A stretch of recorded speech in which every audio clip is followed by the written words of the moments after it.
We are going to call the meeting to order at 8:32 a.m. This is the Traffic Advisory Committee meeting for the town of Wakefield. I'd ask that you remain muted as closed captioning and transcription is done automatically, so to assist with that. The meeting is also audio and video recorded and will be posted to the town's website. So my name is Lieutenant Joe Anderson from the Wakefield Police Department. We'll start with item number 2, attendance. I have myself, Traffic Advisory Chair.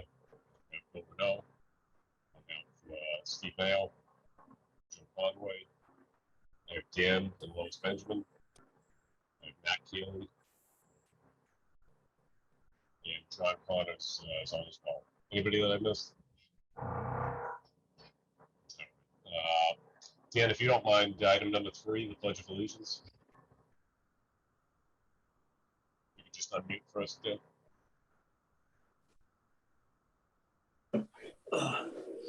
I pledge allegiance to the flag of the United States of America and to the republic for which it stands, one nation, under God, indivisible, with liberty and justice for all. Thank you. Thank you very much, Dan. Item number 4 is public engagement. What I'll ask is if any members of the public have anything for the Traffic Advisory Committee that isn't part of our agenda, if you could raise your hand first, and I'll allow you to speak. If you're looking to speak on an agenda item, I'd ask that you hold your public participation until then so we could have a better discussion on that. So does anybody have anything for Traffic Advisory that is not related to an agenda item?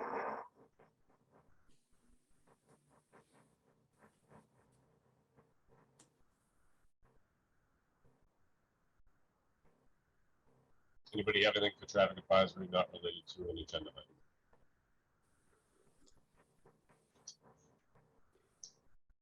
I do have one public participation submission. It's from a resident of 3 Common Street, Maureen Howland. I'm not sure if she's on with us. She said she did want to speak to her public participation about the following. She states that I would like to address the complete disregard for the heavy commercial vehicles excluded signage at the 2 entrances to Common Street, the total lack of enforcement of the restriction, the continuance of 2-way traffic daily with exiting to the left of the island, and the extreme danger of high speeds by many vehicles entering the street from Church Street from the easterly direction.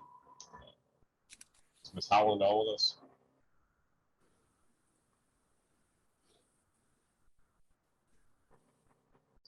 I don't see her on.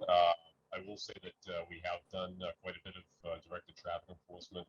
This is one of several truck exclusion routes in town. We recently did some enhancements to the signage on several of those roadways and did directed enforcement on all of those roadways, including Common Street. We also sent out a letter to all businesses in town that have commercial vehicles that may have been unaware of the particulars of the exclusion. And Common Street was one of those ones that when we were there about 15 directed traffic patrols, we stopped about 2 trucks.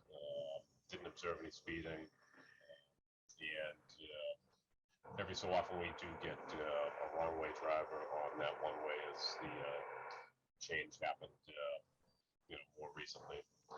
So we can go back there. I can try to reach out to her again and see if any of the conditions have changed. But for the amount of time that we spent there, there was unfortunately far more observable violations on other restricted roadways. So it didn't make sense to continue to deploy traffic patrols there for an extended period of time. But I'll reach out to her offline and continue on. If anyone else has anything for public engagement. If not, we are going to move on to the rest of our agenda.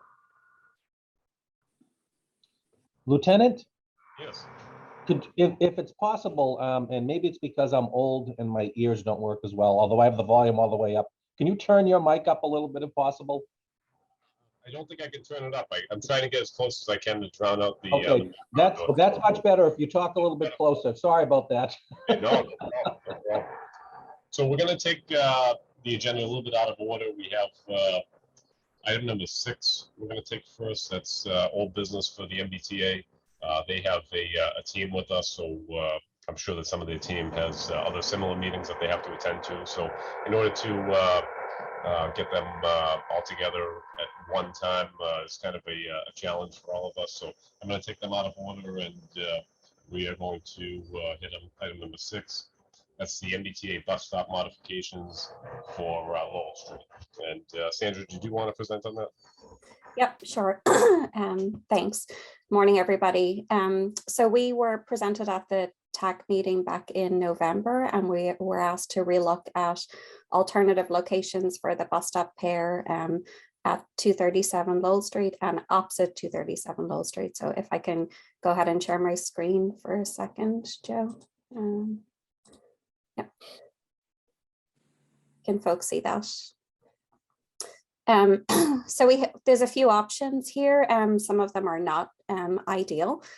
So this is just to orientate everybody. The current bus stop sign is here at 234 Lowell Street, and the stop in the inbound direction, which is currently deactivated due to service changes, is on the opposite side of the street at 237 Lowell Street. So the first option that we looked at, as opposed to keeping it at 234, was to move it slightly, about 60 feet or so west on Lowell Street. But that's infeasible due to grades. We would have to put in a retaining wall and other things. Option 2 here was to shift boat stops further down Lowell Street on the west side to in front of, kind of straddling the 230 and 222 Lowell Street properties around here, with a new crosswalk here just to the west of the walkway at 230, which would place the inbound stop at 223, 229 Lowell Street here. Option 3 was to move the option 2 stop a little bit further to the west to 231 Lowell Street, and in combination with keeping that same crosswalk location. Option 4 was to shift it further down to the east, down here to 244 and 247 Lowell Street, 245 Lowell Street, with a new crosswalk location around here. However, based on some observations, it looks like there's limited parking at one of the properties here, and so oftentimes there's cars parked parallel to Lowell Street, where the bus stop would be proposed. So ultimately, the MBTA would like to come back with a preferred option, which is number 2 here. We haven't shown the inbound stop in this situation. We're not planning to change it at this time due to the deactivations, and should service resume in the future, and the MBTA would revisit that location. So for right now, we are looking for Traffic Commission to review our preferred option 2, which is to straddle 222, 230 Lowell Street with a new crosswalk just west of the walkway at 230 Lowell Street. And we're still hoping that you'll support the eliminations for the stop opposite Walden Street, which is only about 300 feet to the west. And also the stop, this would be permanently removed in the inbound direction, the stop just near side of Walton. So I think that covers everything. So Sandra, the stops on either end would be eliminated, and would they be consolidated into this stop? Exactly. Yeah. So basically what the new condition would look like is that we would have a stop at Pleasant Street, a stop at 230 Lowell, and then down at Cumberland Farms or Main Street. So right now the spacing is pretty close. You can see it here. There's 350 feet between the Walton stop and Pleasant Street. And then in the other direction, it's only 350 feet between Walden and Main Street. So this would really even out the spacing along here if we were to remove those 2 stops and establish a new stop somewhere in between Pleasant and Main. What would the new distance be? Do you have a rough idea on that? Yeah, it's roughly like 1,200 feet to the east and 800 feet on the west side. What is ideal for the MBTA in terms of a distance? I mean, I think the whole purpose behind this is to make these stops ADA compliant and accessible, and to increase everybody's ability to ride the MBTA and not have to walk quite a distance, especially those that it's a challenge for. So what is kind of an ideal? Yeah, so for typical service that's not express or BRT, bus rapid transit style, it's 750 to 1,300 feet is the ideal stop spacing. On the further end of that. Yeah. Anybody from the committee have any questions or comments on option number 2, which is the preferred option? I can say that I looked at it, and I know that nobody wants a bus stop in front of their home. I can definitely understand that. But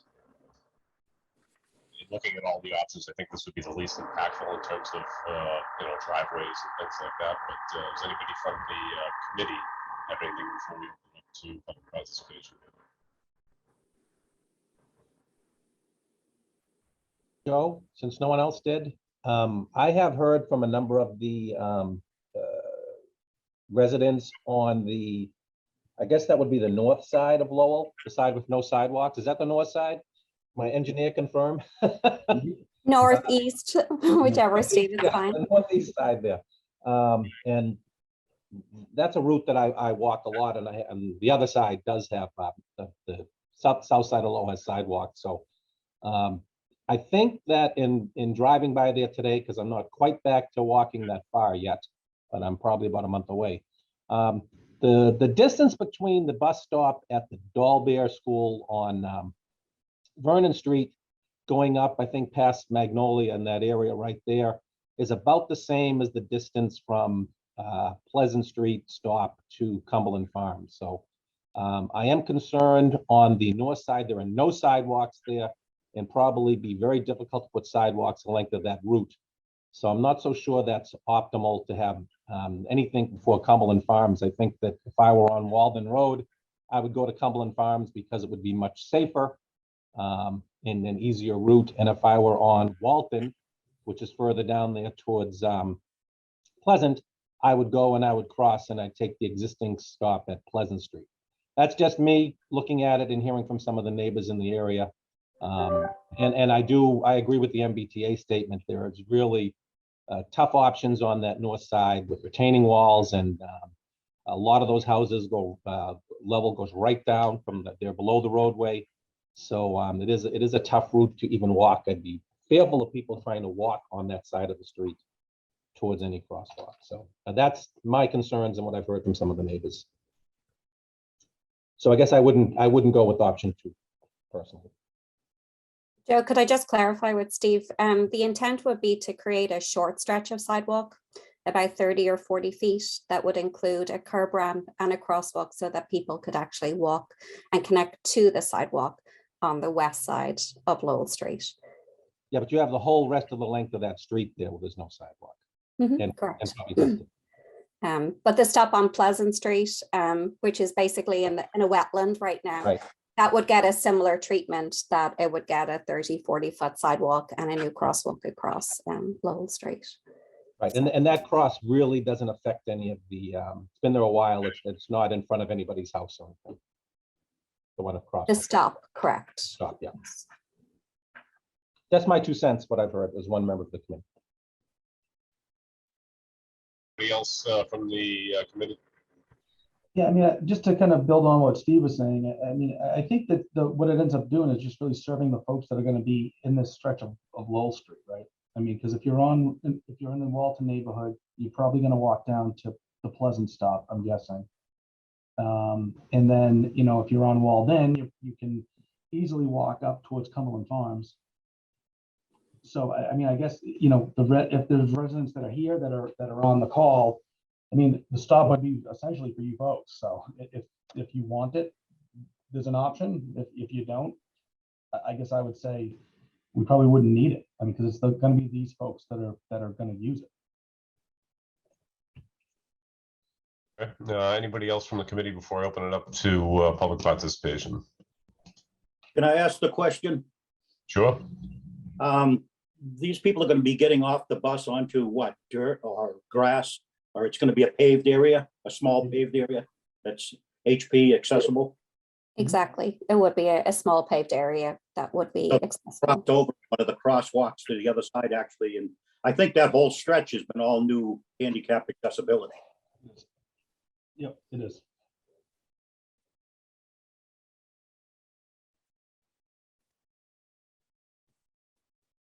I think we had Daniela had her hand raised from the public. Daniela?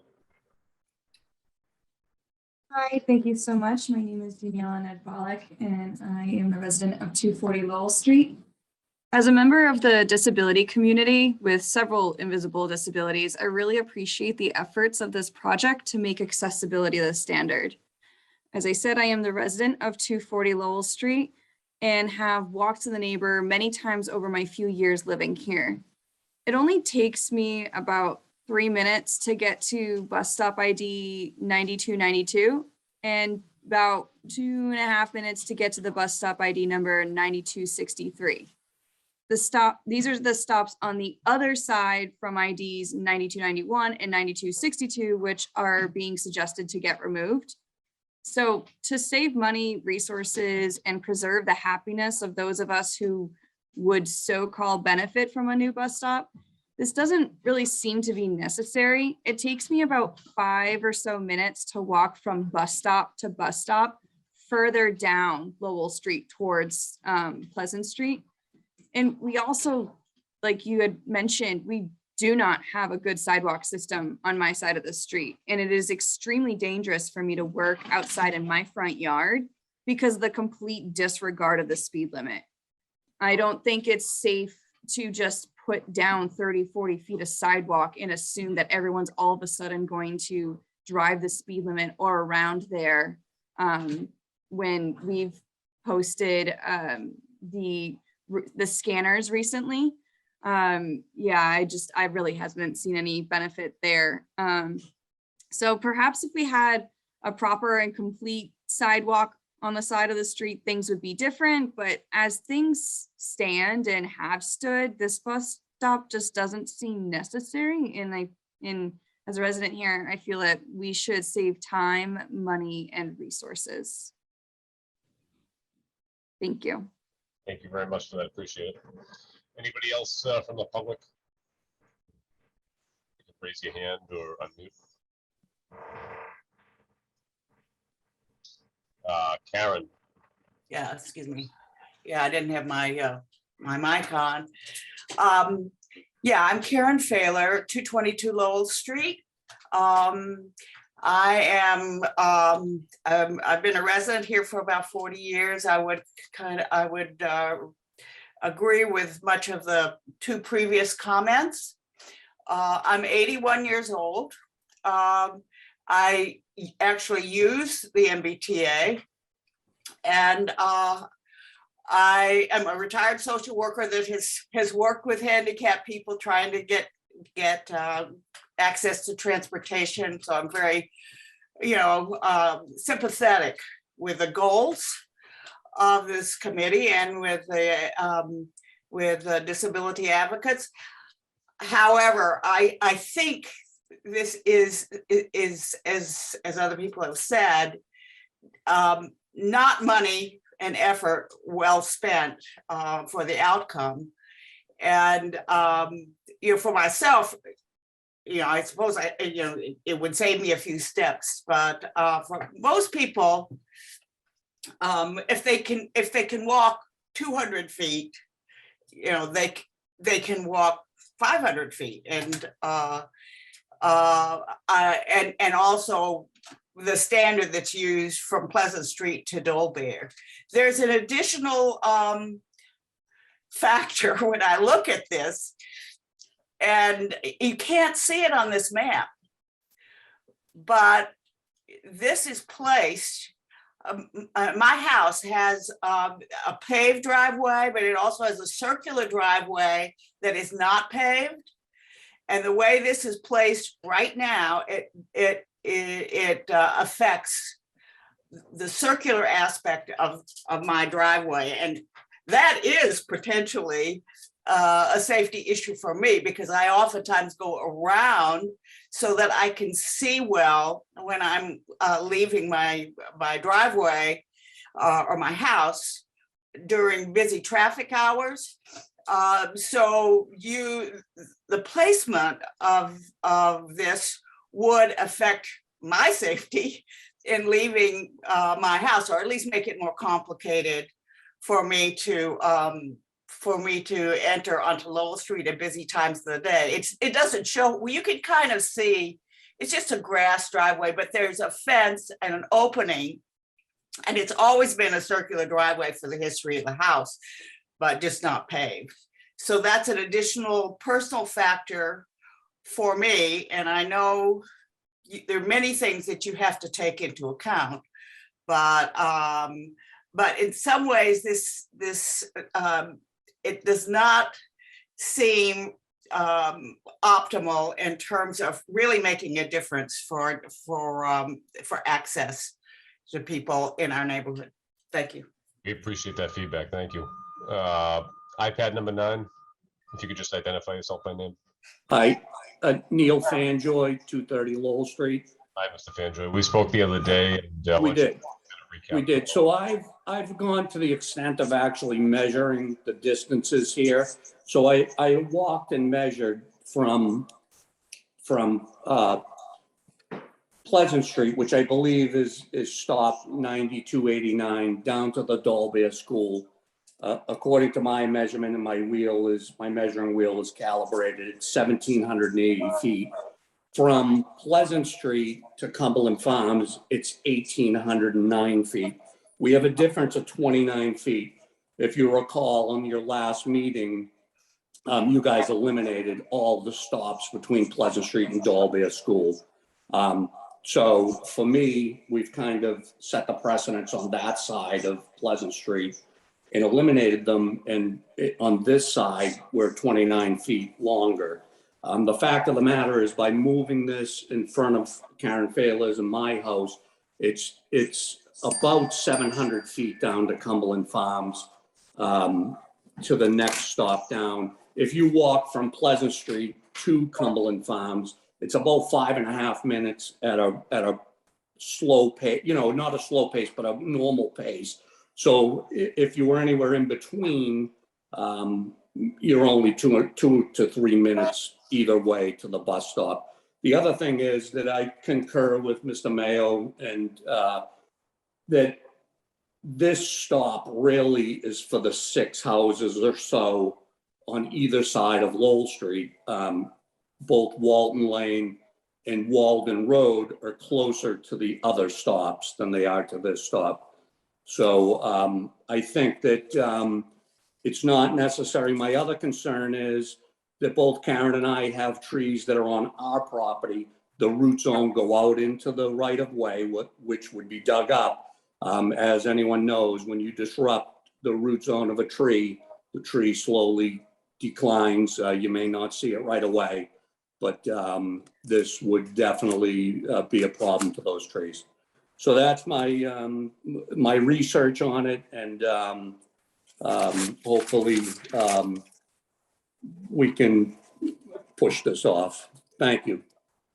We appreciate that. Thank you. So, Sandra, I guess the question is, if we were to remove those stops, what type of impact would that have from the MBTA's point of view, and would it be that much of a detriment if we did vote to remove them? Yeah, we've talked about that, and it's not ideal, but it is an option that the T will consider permanently removing the stops here. Okay.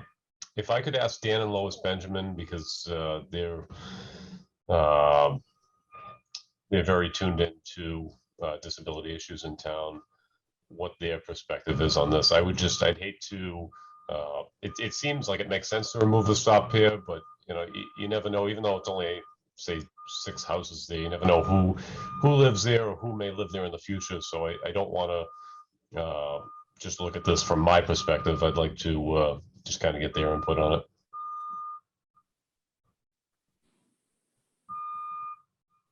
I think I agree with Karen and the other resident, Mr. Fanjoy. Lois, how about you? Do you agree? I agree. Okay. Anybody else from MBTA have any other input for us to consider? This is Natasha Vance. I'm the project manager. As Sandra said, we'd prefer to keep the stop pair, but we did discuss elimination. It would be about a 2,000-foot long stretch, which to walk from one end to the other would be about 13 minutes at a 2.5 mile 2.5 feet per second. So, but there you have disabled and elderly residents saying they feel comfortable with the walk to the other stops. So, if the option is to eliminate, we can work with that. Okay, no, we appreciate that. Do I hear a motion for eliminating the stop pair, option number 5, to be considered by the MBTA? So moved. Second. Any discussion on the motion? All in favor on that? Aye. Aye. All right, Sandra, I think that's going to be our recommendation based on public input for you guys to consider removing that stop pair at this point. Okay, do we have the tax support as well to eliminate Walden and Walton also? Any input on that? So that way the stops would be Pleasant and Main Street and nothing in between. Bill, from an engineering perspective, Yep, no problem at all on my end. any other discussion on that? I look at it during the winter time and hopefully that's cleared of snow on those sides so people can access the crosswalk to go to the other side. All right, I think we're good on that, Sandra. If you have anything else for us, we'll definitely. Do we need to take a vote for that to eliminate them? Yeah, do I have a motion on that elimination? So moved. Second. All in favor? Aye. Aye. Okay, I think we're good on that that agenda item unless Sandra or the MBTA, you have anything else for us. I definitely appreciate your presentation and I appreciate the public input on that because that's something we definitely need to hear from the public on. So thank you very much. Thank you for presenting. Thank you. Thank you. Thank you. Bye-bye. Thank you. All right, we're going to go back to item number 5, which is parking. Lincoln Street residents have requested to be approved to purchase parking permits for Lincoln Street, which is time-restricted parking. Do I have anybody from Lincoln Street to present their request? Hi, I'm Kara. That would be me. Yeah, so we're the only house on Lincoln Street, so I know that parking passes aren't available right now. But since parking hasn't been monitored on that street since the time that I've been living at this apartment, we've been able to park on the street no problem. I work from home a lot, and I think a lot of the other residents in this house work from home a lot, so we usually have to have somewhere to park. But now that it's being monitored and ticketed, we started to get tickets by parking on the street. And we do, you mentioned that resident houses, multifamily home houses have to have a driveway, and we do have a driveway, but it only fits 4 cars just in a single file line. So it's extremely inconvenient for us to be parking in there. And also we have more than 4 cars in the house being a 3-family home. So if we can get approved for parking passes on Lincoln Street, that would be awesome. It doesn't normally fill up, so I don't think it would be a huge inconvenience to the rest of the public. So that's kind of where we stand on that. Okay, so it's a 3-family, and do you know roughly how? So you said about 4 vehicles for. The driveway fits 4 vehicles, but I think we have more than that right now. We're kind of in between. I think there's going to be more people moving in one of the apartments, so there's going to be even more vehicles added. But there's 3 of us living in one apartment. There's a few living in the one above who have a car. So we have maybe 4 at the moment, maybe more, but I'm not sure exactly, but there's going to be more too. Could you give me an estimate on how many vehicles are there right now? Sorry, how many that we think there are going to be? Yeah, total. I don't know. I anticipate maybe 7 or 8. Carol's also the owner of the home. She's here too, so if she wants to weigh in. Oh, yeah, that'd be great. Yeah, hi, excuse me.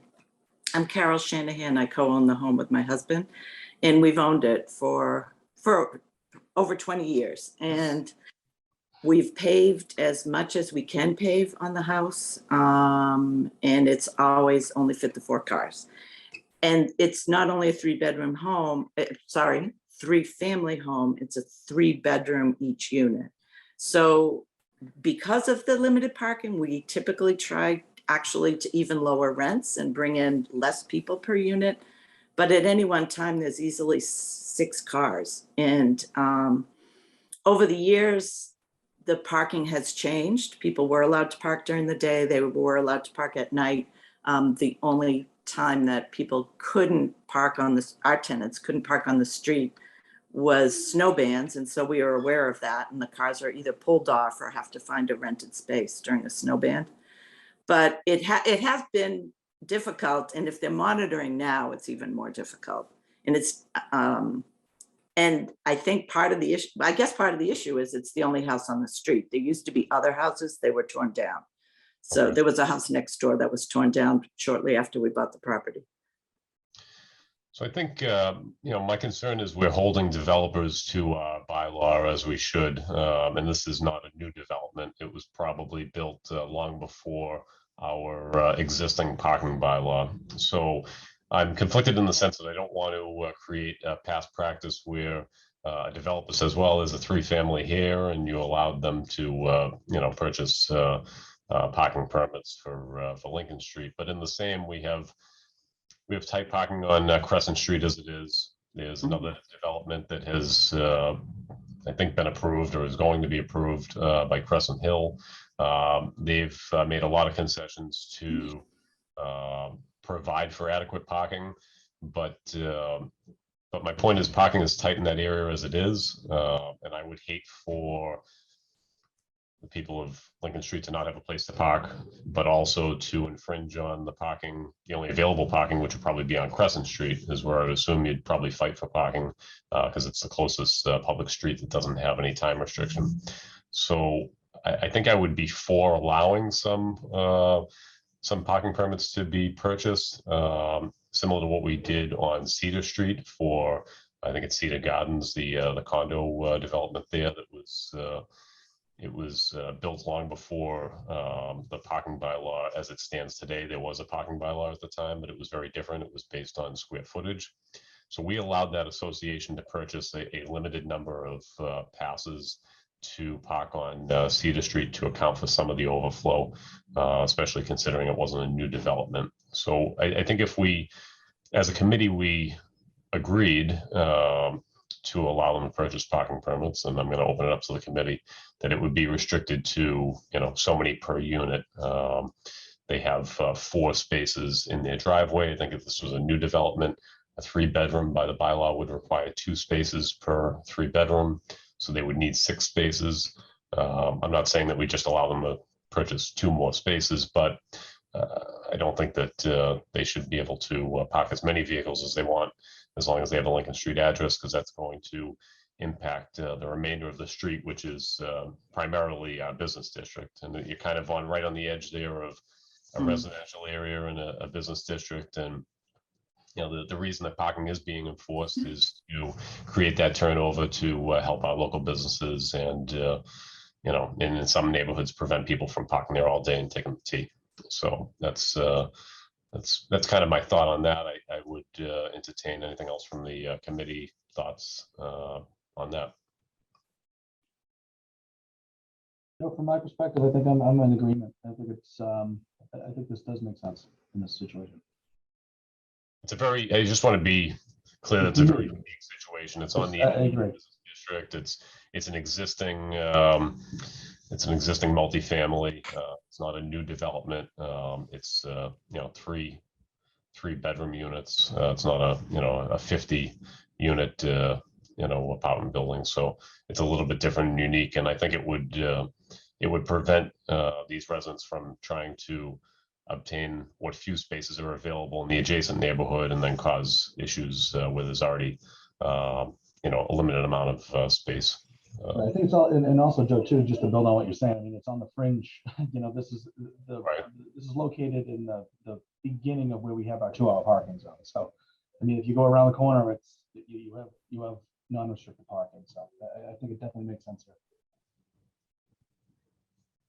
Anybody else from the committee have any input? I support it as well. Any input on how many passes? That's, I guess, where it sounds like we're heading.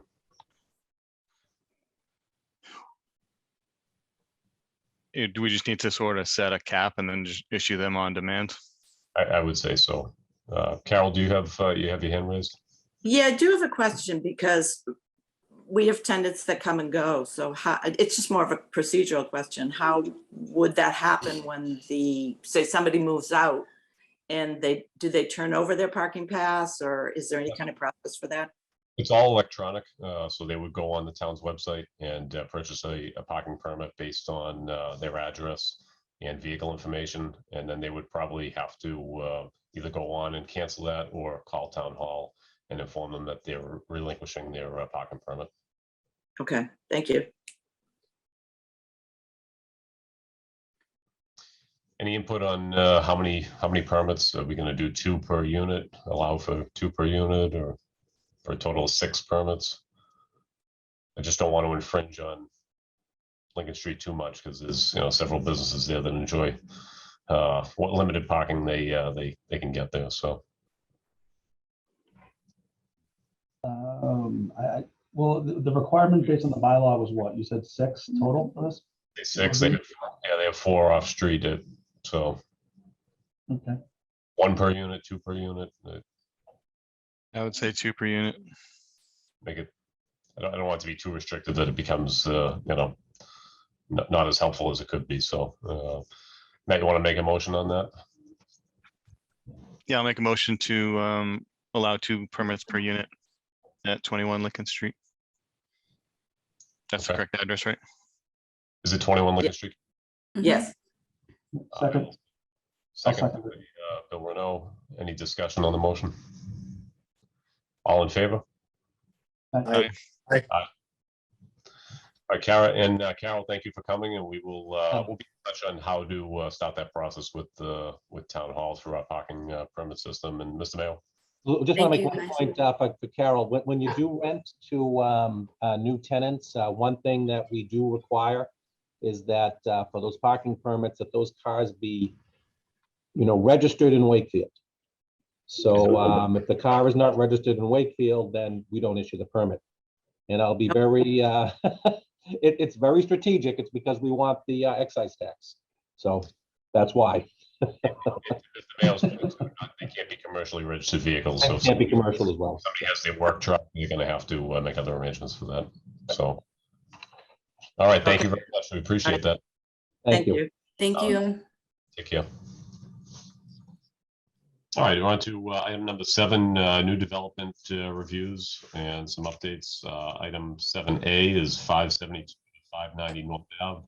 We have a traffic impact assessment for a proposed 38-unit multifamily residential building.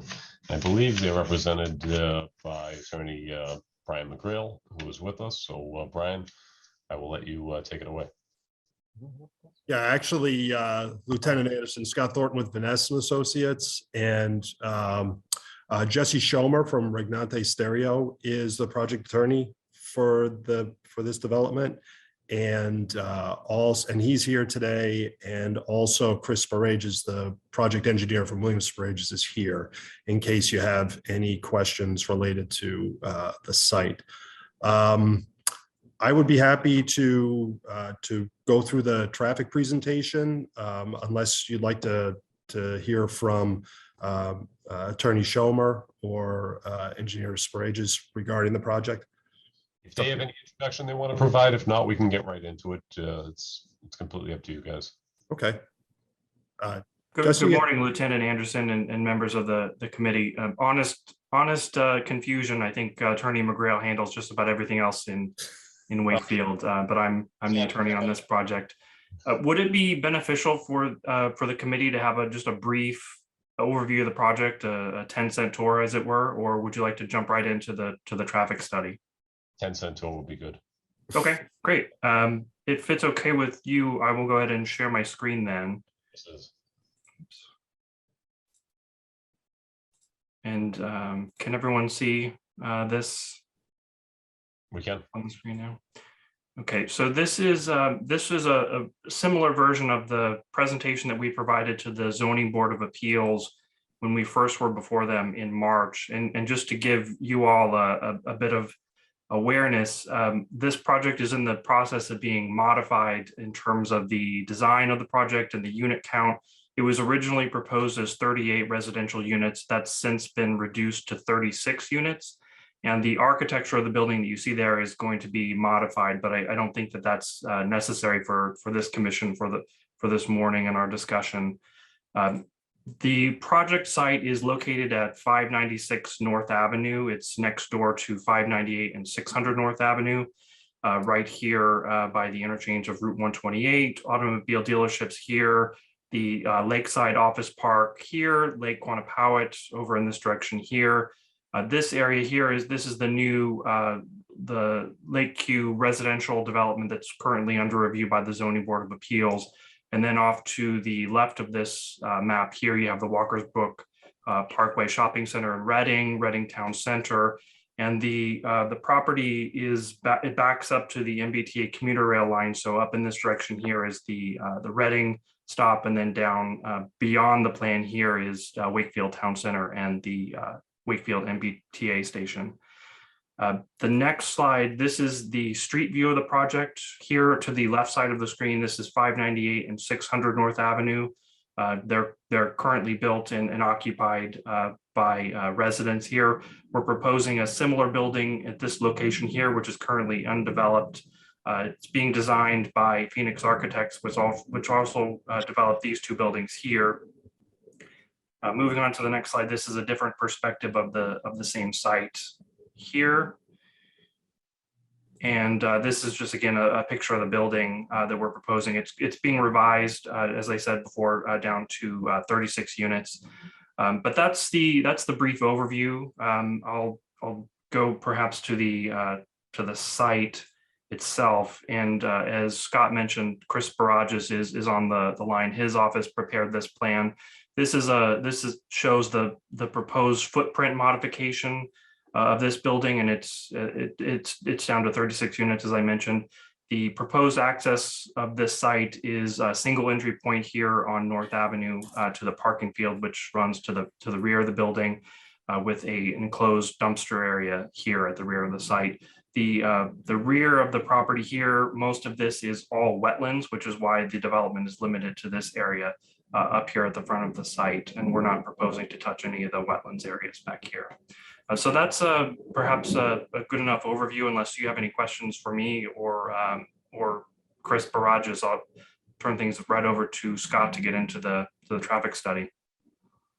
Sure, no, that'd be good. I guess my initial question, probably for Scott, is how many parking spaces, if you could share with us, because we just talked about parking, and so I'm going to segue right into that. Yeah, and I'm actually going to defer back to Jesse to see if I know initially there were 58 parking spaces that were proposed. I don't know if that number has changed at all since we prepared this traffic study. Sure. Yep. Sorry. Go ahead, Chris. Go ahead. Yeah, Lieutenant, for the record, Chris Barajas, civil engineer. We have submitted a plan. The initial plan was for 59 parking spaces. That yields a parking ratio of approximately 1.64 spaces per unit, and that still remains the count. Okay, so yeah, my quick math would be 56 is what's required, because there's 4 3-bedrooms. Those would require 2 per 3-bedroom and 1.5 for the rest. So it sounds like you would be over. How many of those would be handicap, electric vehicle spaces, that type of deal? Do you have any? that? Sure. So at the present time, for 59, 3 of the 59 are required to be handicap accessible. That's what we've shown on the plan. And then in terms of electric vehicle spaces, we have not designated any at the present time, but we're obviously open to that idea. And then in terms of the sizes of the size of the spaces, we have 26 parking spaces at 9 by 18. And then we have 37 spaces, a little bit narrower at 8.5 by 18. How many of these would be designated as visitor spaces? So we don't have any plans on designating any of them as specific for visitors at the present time, but that's also open to discussion. Okay. I will. I'll let Scott continue. I have a few more questions, but let him continue on with his presentation. Okay, great. Thank you. See if I can share my screen. So this looks familiar. I know you've just seen the overview from Jesse, but the site is located about a quarter mile from the Route 128 interchange, located on the west or the south side of North Ave. Bus route 137 travels down in this area, stops at the Linda and Walcott Street intersection. There's sidewalks along the east or north side of North Ave, and we did receive some comments from engineering related to proposed plans for a multi-use path along that same side of the roadway. There is a crosswalk with a pedestrian signal at the Walcott Street and Linda Road intersection. The site driveway, as you saw previously on the site plan, is located between Willard Road and Fielding Street. In terms of traffic generation, we prepared a traffic study, and the trip generation did traffic counts in October of last year. This is the trip generation for a 38 unit development. If it's downsized to 36, we're looking at fewer vehicle trips during the morning and the evening time period. But again, a small traffic generator, looking at 14 trips in the morning and 15 trips in the evening. So not expected to be a large traffic generator by any means. One thing that's proposed with the project is a sidewalk along the frontage, as well as some other items. And then I just thought a summary would be helpful. The study was done in December. It's a small increase in traffic on North Ave between 0.3 and 0.6% during the peak hours. No changes to the level of service over the no-bill condition. There's adequate sight distance out there based on the speeds we observed. It's posted for 30. We had speeds somewhere higher than that in the 85th percentile, about 35 to 36, but we have more than 600 feet sight distance at the driveway.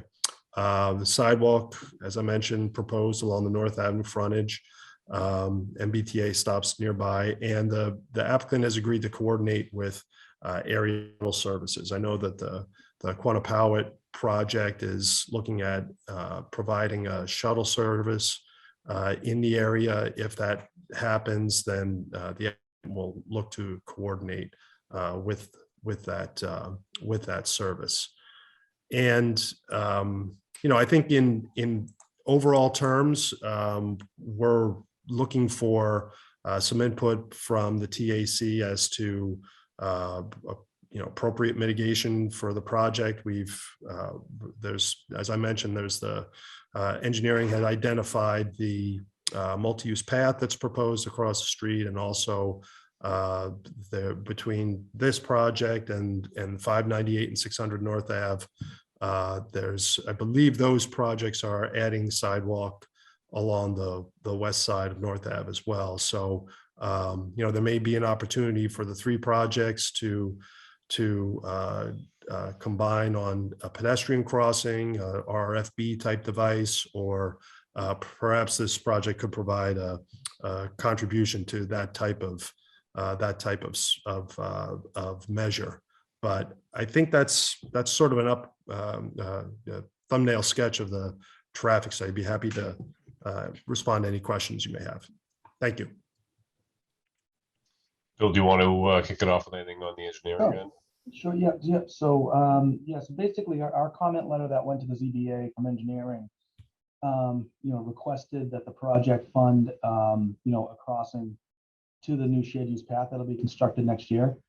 I think also typically on projects of this scale and type, we typically do a request a kind of a mitigation payment for kind of the combined impact all these projects have on traffic around town. And we just typically use that for, to cobble together multiple projects to make a signal upgrade or whatever. So I think we'd like to see something like that too, that's done. Aside from that, I think the project, is kind of in line with what else is going on in that neighborhood. So those are my big concerns. The visitor parking, not having anything is a little concerning because there's a lot of units to not have a visitor parking. And we really don't have public parking in that area that people could use. So that would be something of concern. But those would be my big ones. So. Matt, anything on your end from the traffic study? Yeah, I reviewed the traffic study, and no problem with the numbers. It's a load generator.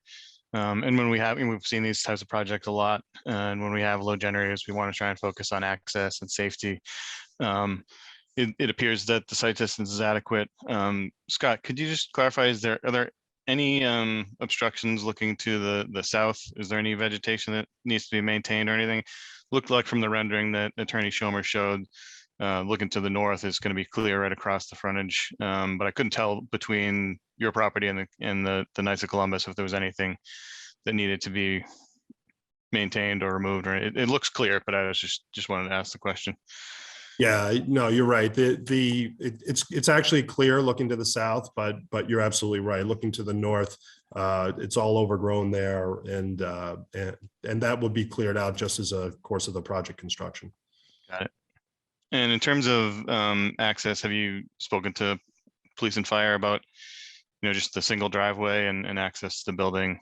And just seems a little tight, and having the single access was just a initial concern. Yeah, I don't think that actually maybe Chris could chime in.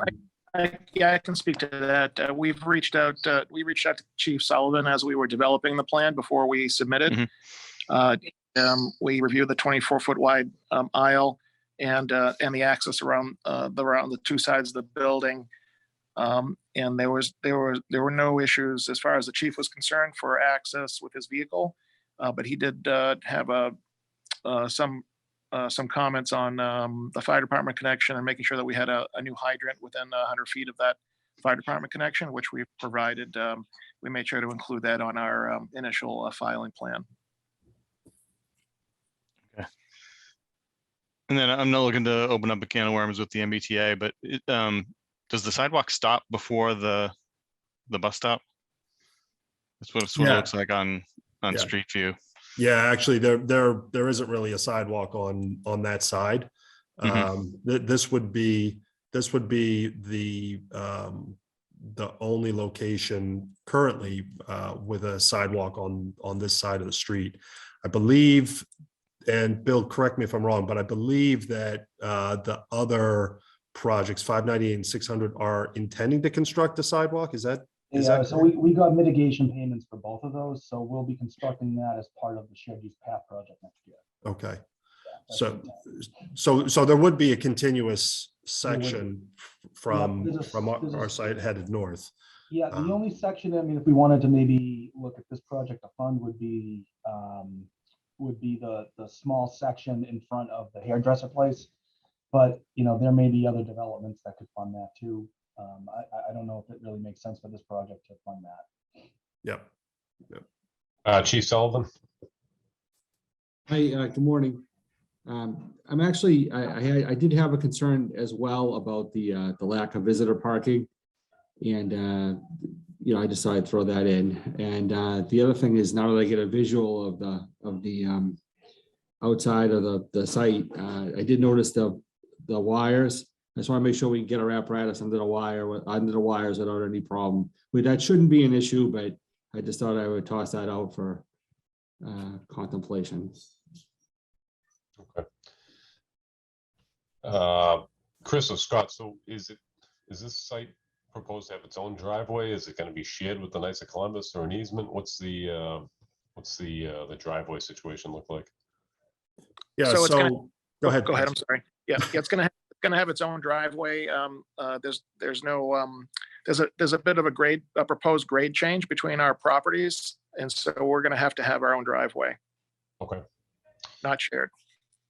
So I guess some of the big points for me is that, and I'm not sure if the footprint allows or if it can be changed or not, but it definitely needs to be some visitor parking in addition to what's required by the bylaw. It's as some of the committee members have pointed out, there is no on-street parking available anywhere nearby. So I think visitor parking to some degree, if you can squeeze some in, would be ideal. I think designating at least a couple of spots for electric vehicles has been the trend and the big push with sites like this. So exploring that would be something that I would like to see. As far as deliveries go, where would Amazon, UPS, FedEx, where would they be making their deliveries? And is there any way through signage on site we can make that clear that deliveries to go on site and not stop on North Ave? Because the problem I see with a lot of developments of similar size or larger is that the drivers on the regular route know where the delivery area is, but a substitute driver may not, and they park right on the main road to make their quick delivery, but it can cause a lot of traffic issues, especially during peak hours. So if there's any way to, if you could first tell me where the deliveries would go, I'm sure you have a secured area for deliveries, and then what efforts could you make as far as signage to direct deliveries off the main road to the delivery area?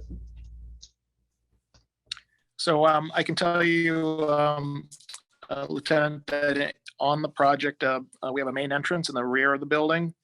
And so just inside that main entrance would be the drop off for deliveries of that nature.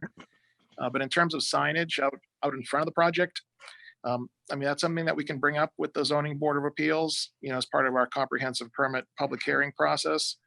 They don't, having lots of signage tends to be frowned upon because of what it looks like, but I understand your concern. It doesn't. I would hope they wouldn't stop on North Ave. But I'm sure They would. They definitely would. Not all of them. I mean, it doesn't have to be anything crazy, but I think just something to aid them in finding the delivery area would be, I think, helpful. like a directional sign? Is that what you're thinking? Yeah, deliveries with an arrow, something small, just enough to get them to the back there and off of North Ave would do it. It'd definitely be helpful. So I think visitor parking is something that definitely needs to be looked at. Just some limited signage to get delivery drivers to the delivery area. Exploring the electric vehicle spaces would be something I think that would be beneficial.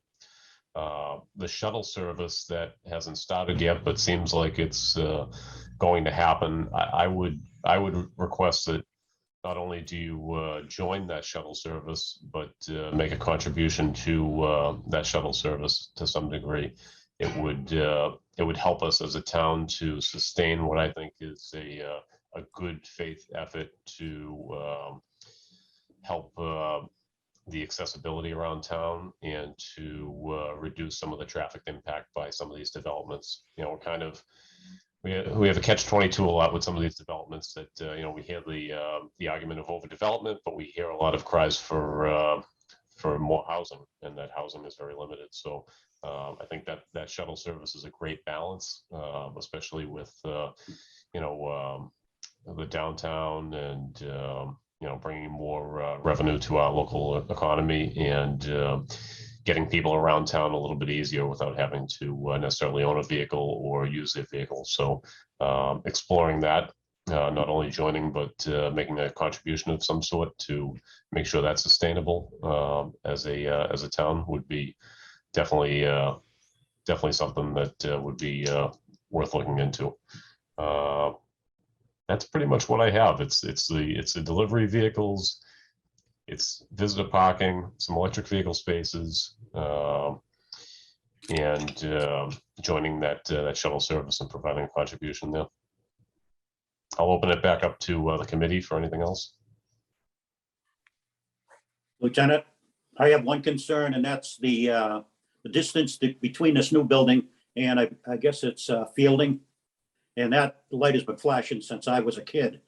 But what's the possibility of having some kind of light or maybe solar in front of, say, Fielding, which would go right back to Lakeside Office Park and people using the savings bank, medical facilities there? Wouldn't it be a better location? So I know that we have the Linda Road crossing there that I think a developer has already contributed to redesigning. Quinnipiac Parkway has to do that, the 200. But you're saying, they're I think it's removal and add a flashing beacon if needed, but we also have stuff that's going on with MBTA with their stops and adjustments. So I've leveraged them to pay for certain work, including some sidewalk info, but that's further down towards like the light plant area. So I don't know how much needed it will be, considering, what I'd do is look to have the project fund a rapid beacon basically in this area so that we can cross over to the new shared use path. And then again, I'd like them to fund just the the standard mitigation payment for all of the projects. We look at each of these, they provide a study for the project itself, not how these all in the aggregate affect traffic in town. So we typically get somewhere in the range of $25,000 to do that, and cobble those together to make improvements at different intersections. So I'd like to see both of those happen. Chief Sullivan. Yeah, I just had another thought. The delivery trucks, if they're not going to stop, rightfully so, if they're not going to stop on North Ave to make their deliveries, that means they're going to have to pull into the parking lot. And I didn't see any provision there for that would allow like a delivery truck to turn around so they don't have to back out of the parking lot. Just thought I'd make that comment. I was gonna ask the same thing for trash removal. Yeah, that's a good example. Trash truck, sure. Anybody from the development team have any comments on that? So we do have a 90-degree turn, in the parking lot.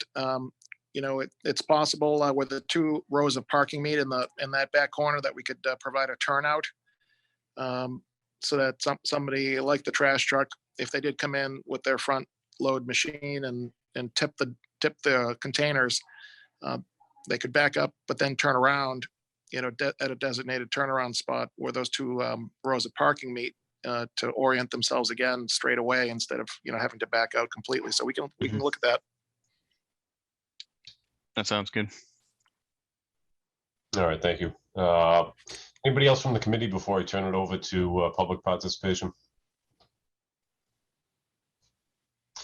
Lieutenant Anderson, if I may, before you turn it over to public comments, regarding the issue of guest or visitor parking, that was a comment that we've received also from the Zoning Board of Appeals.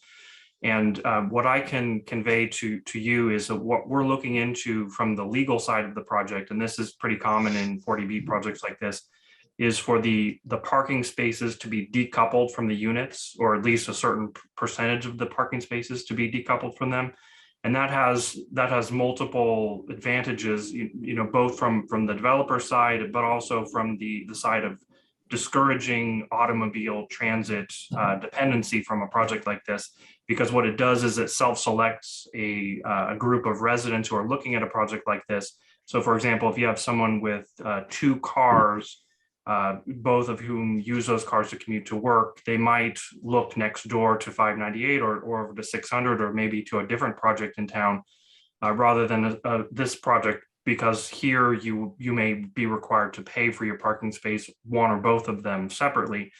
So if we were to do that, and we're certainly willing to entertain that as a condition of the comprehensive permit, that would allow us to designate a certain number of guest spaces at the front of the building for things like Uber drivers and deliveries and things like that. And we're actively exploring that. And I do anticipate that being a condition of the comprehensive permit. It's something it's good for the community, good for our client, and I think it's a win-win for all involved. Do you anticipate they may have to pay for their space? I do, yeah. That's pretty common for projects like this, that the spaces will be rented out separately, or at least, so I've seen some where each apartment will get 1 space, or perhaps the 3 bedrooms will get 2 spaces. But if you want an additional space, you'd have to rent that out separately annually, or sorry, an annual basis. Okay. No, it's definitely better. I would still like to see a few more spaces above, kind of what the bylaw benchmark is, just because of, it's the X factor of visiting nurses and things like that. That a few more spaces would be helpful, but that's good as well. Okay, we're also looking into the ability to provide some additional parking on the site. We're going to be meeting with 2 members of the Zoning Board of Appeals next week in a subcommittee to discuss site issues and architecture, and so that's also one of the issues that they've raised. So there may be a possibility to find some additional space on the site for more parking. Okay, perfect. Anybody from the public have any comments? If you could raise your hand. Coming up is Lindsay, if you could just identify yourself. My name's Jake Conley. I live at 2 Fielding Street, right across from the development.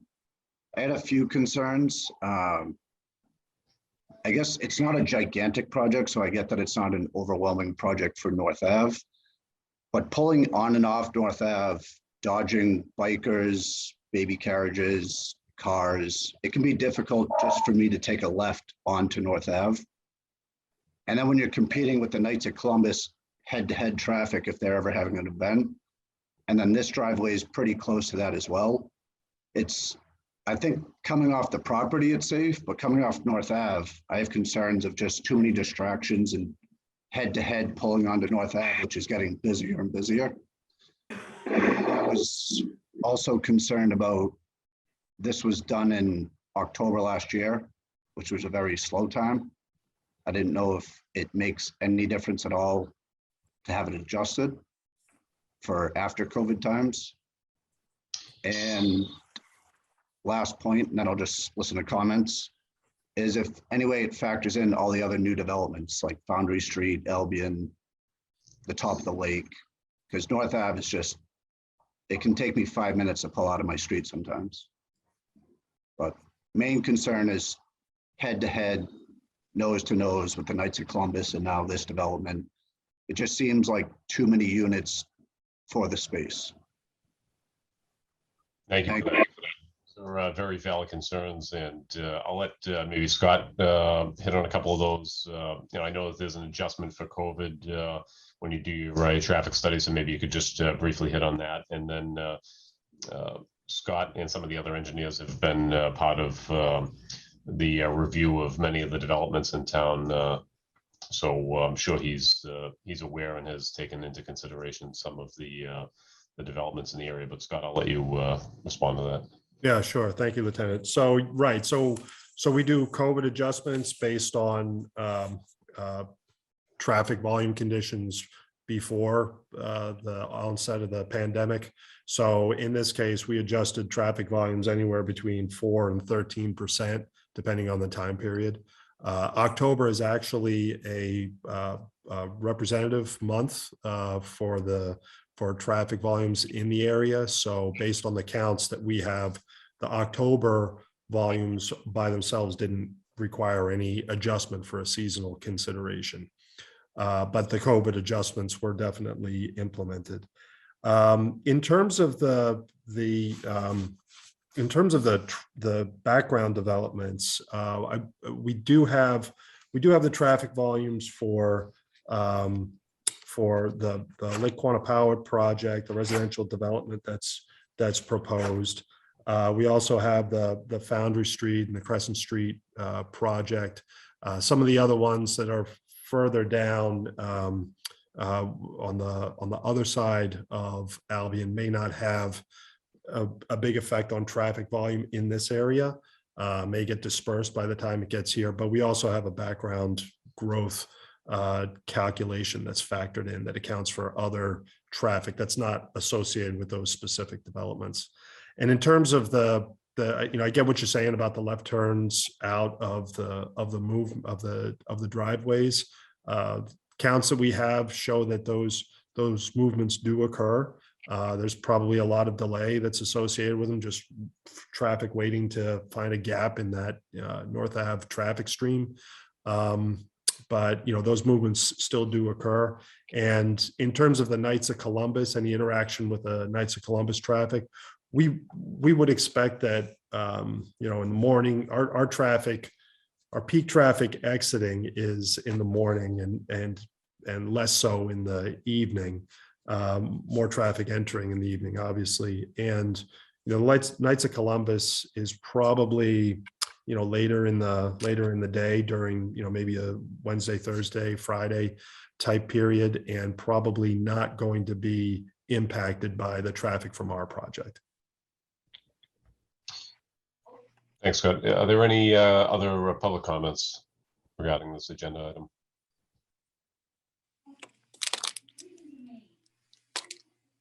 Are there any other comments or questions from the committee?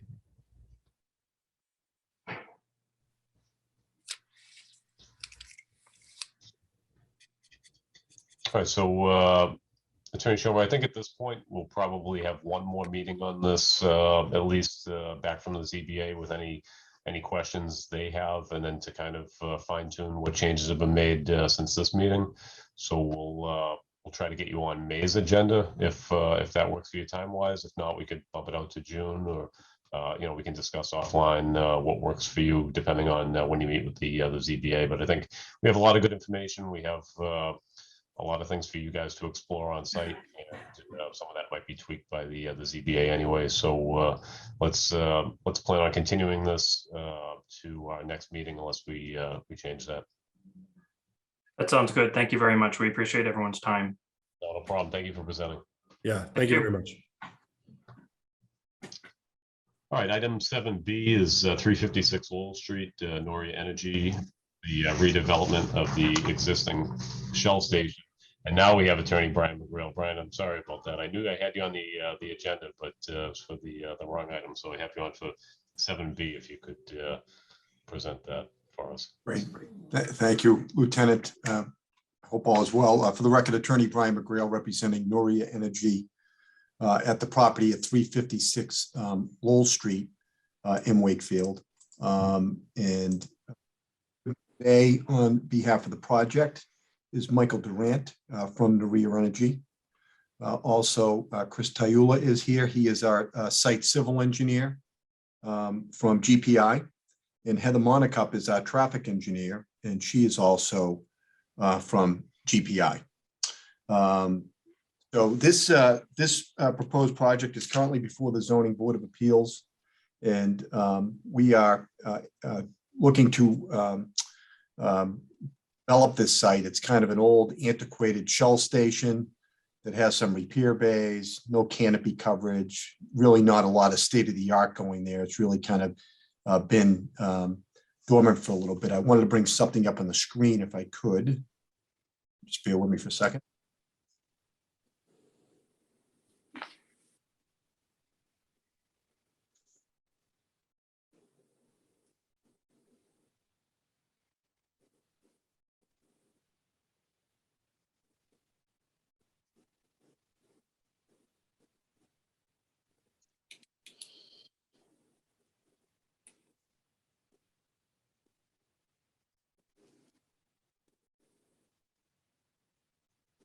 always good to try to give some perspective.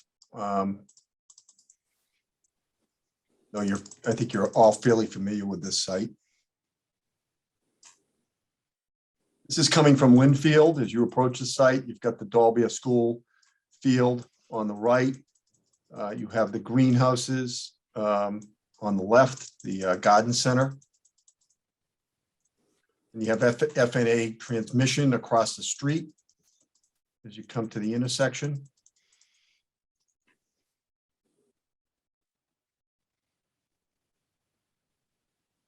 Office condos over here. And that's a convenience store here, and then the plaza over there. So this is our site currently. It really hasn't changed for years. I think the use went in the early 1960s. There's 3 repair bays here. It's kind of a barren site. We reviewed this with the Zoning Board of Appeals. What we're proposing is a real total revitalization of the site, reconfiguration of the site that we think works better. Currently, there's 3 pumps here. We want to reposition these pumps and expand it to 6 pumping stations. There's currently 2 curb cuts on Vernon Street, which we intend to keep. We think we need those for proper operation and maneuverability around the site, especially as it relates to deliveries of fuel, et cetera. The good news is there's 2 curb cuts currently on the Lowell Street side also, which is really probably more of an important component for children and parents walking to school. Our proposal includes closing one of those and only having 1 curb cut on Lowell and filling it in with additional sidewalk space as you approach school. As I've mentioned, it's really a lot of impervious surface out here, a lot of hot top, minimal landscaping. We intend to conduct creates a lot of improvements in that regard. I think I'm going to, at this point, ask Chris, can you share your screen, Chris, with the existing conditions plan to allow me to kind of go a little bit further here before I hand it over to you? Will do.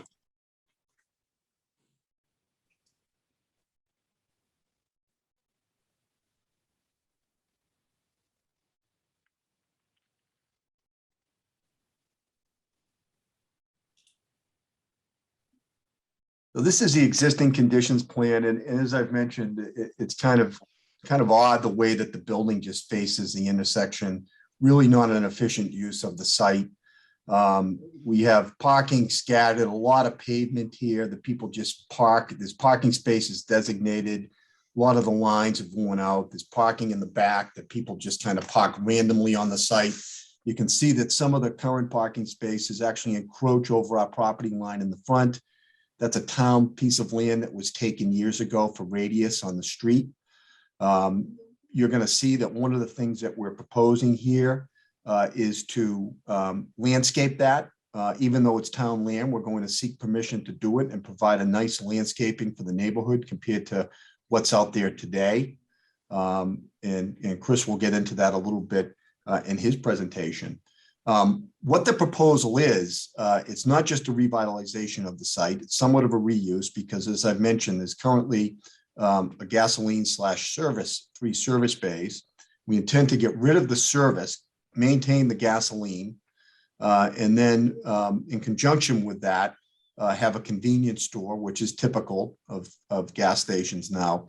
And then also, we're calling it fast food because it will be, a coffee use or a quick sandwich use that hasn't been fully determined yet on who would be the brand in that part of the building or part of the space.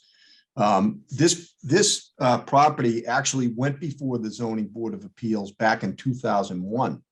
And at that time, we sought and received approval to virtually do the same thing here. Except at that time, we had a drive-through component for the coffee use. There was going to be a coffee use here. And we had a drive-through component that was approved by the board at that time. We initially applied for this project back in October of 2021. And our initial application package included that drive-through component. So basically exactly what you see here, except there was going to be a drive-through that would go behind the building. You would enter from the Vernon Street side and exit on the Lowell Street side. We submitted the plans. We were on the agenda to go forward. Mike Durant, who is here on behalf of Noria, and his team looked at that as we got closer to the hearing and made a decision to eliminate the drive-through. They thought the site would operate better for their purposes without it. And so we withdrew that application from the zoning board to go back and revise our plans to show what you're seeing here now, which has no drive-through component. You can see the landscaping that I talked about that would be significantly improved on the site. There's a part of the public land there that we would like to landscape and irrigate. We just think that'll be a real benefit for the neighborhood and a nice entry to the town as you come from Linfield compared to what's there today. I think you can see the significant sidewalk improvements. As I've mentioned, we're eliminating the curb cut on Wall Street, really much more walker friendly, especially with the school next door.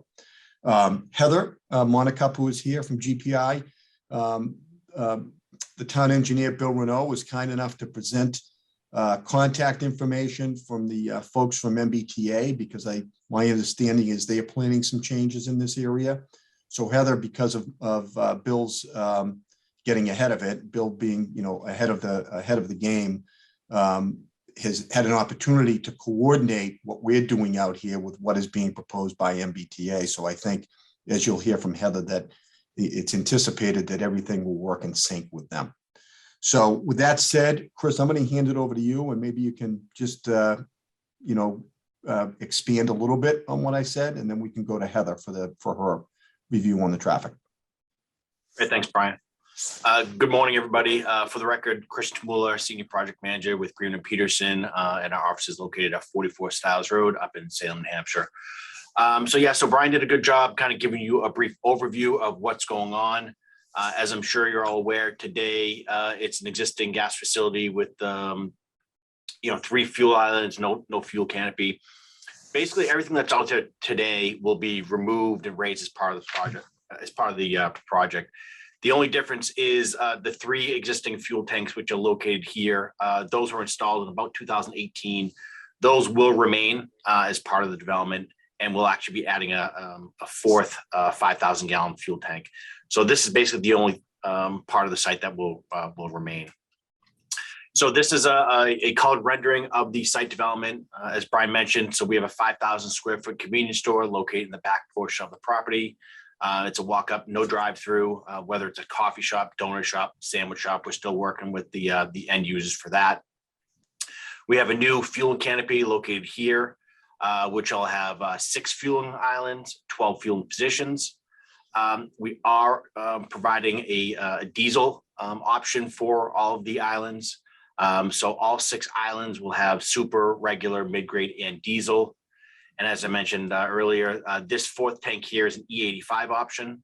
So this island here would have the super, regular, mid-grade diesel and the E85 option. As Brian mentioned, the existing curb cuts located on Vernon, those are to remain.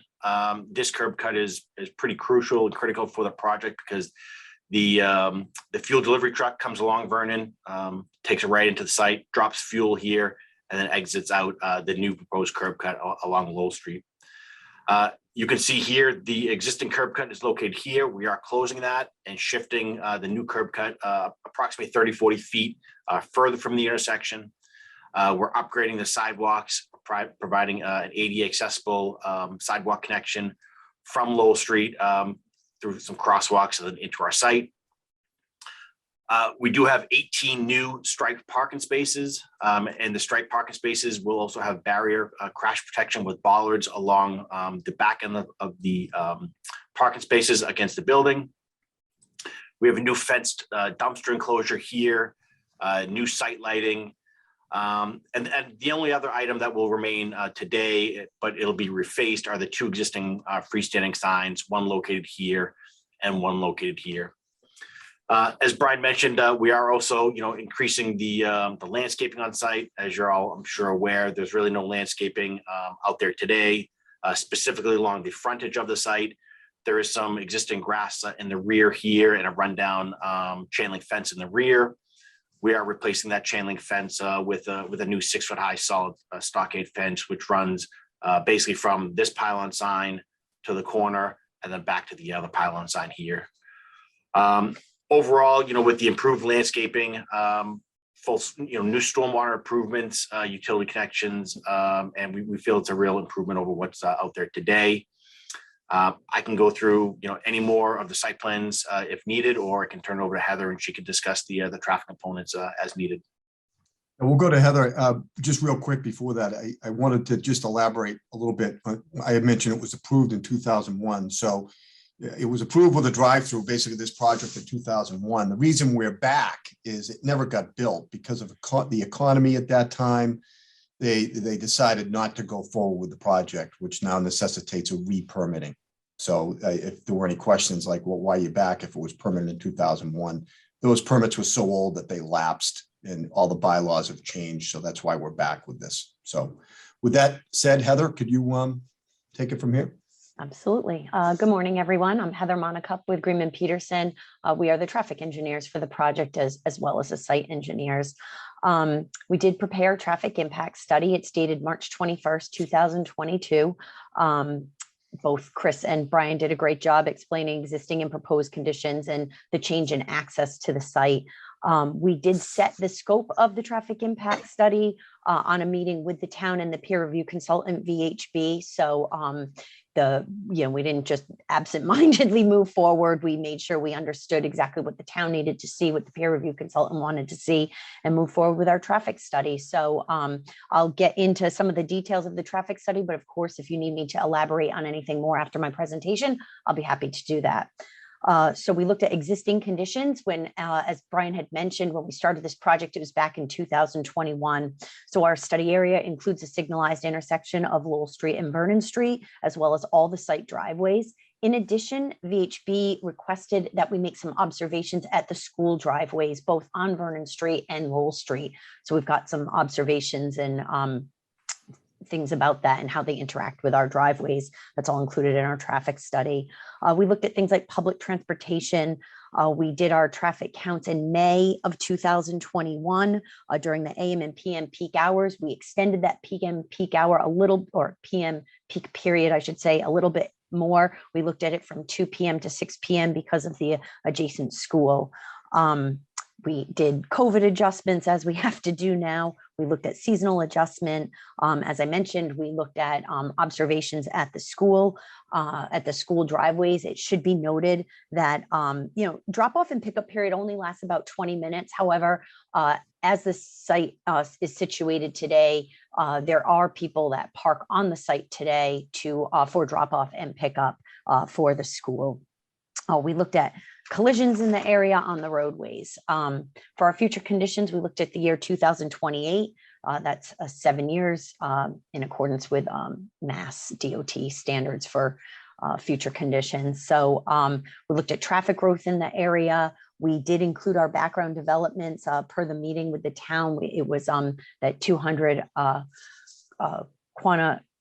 Quanapowhat Parkway, the mixed use development there. So we got the traffic study for that project, and that traffic is included in our traffic study.